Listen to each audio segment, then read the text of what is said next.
Hi, I'm Brian Webb. I serve as the Area Director for Pacific Oceania with the Assemblies of God World Missions.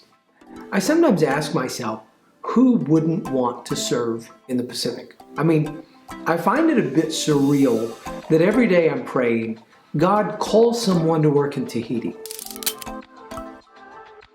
You would think people would be lining up to be a missionary in a place like Tahiti. I think the hang-up sometimes is, well, what would I do?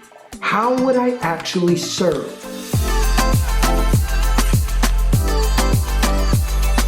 And I'll tell you, it's going to look different for every person that serves. I can give you some broad strokes. In the Pacific, we believe in teams. We want teams with some key components: evangelism and church planting, pastoral development, community development, NextGen Ministry, and children's ministry. Today, I want to talk to you about NextGen Ministry. When it comes to youth, the Pacific has some unique challenges and opportunities. First, just sheer numbers. Across the Pacific, 50% of the population is under the age of 25. This is huge. This is our baby boomer generation. This generation will dominate the social, political, and religious life of the Pacific for the next 40 years. It is critical that we reach this generation.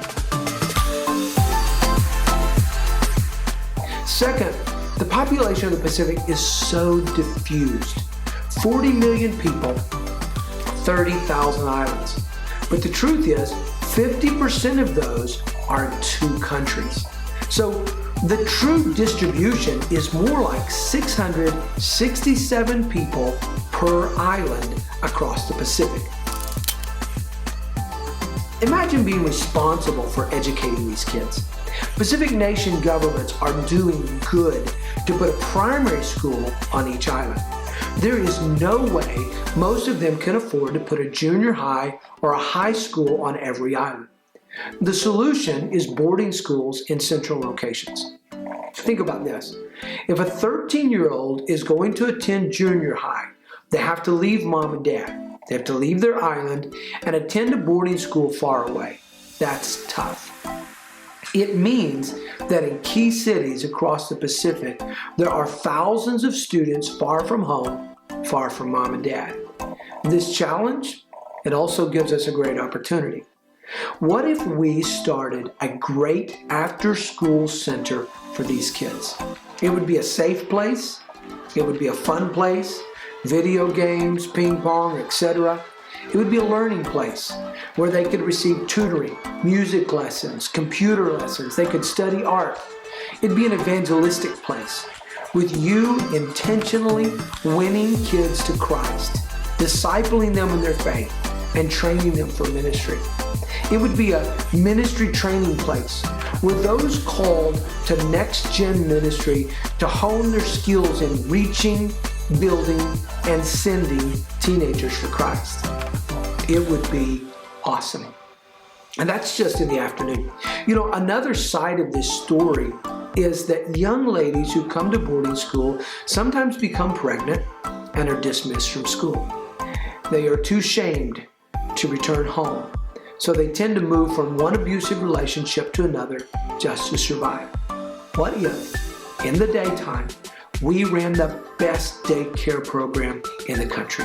What if, while their kids were safe in that daycare, these single moms could be learning skills that would enable them to support themselves and their children?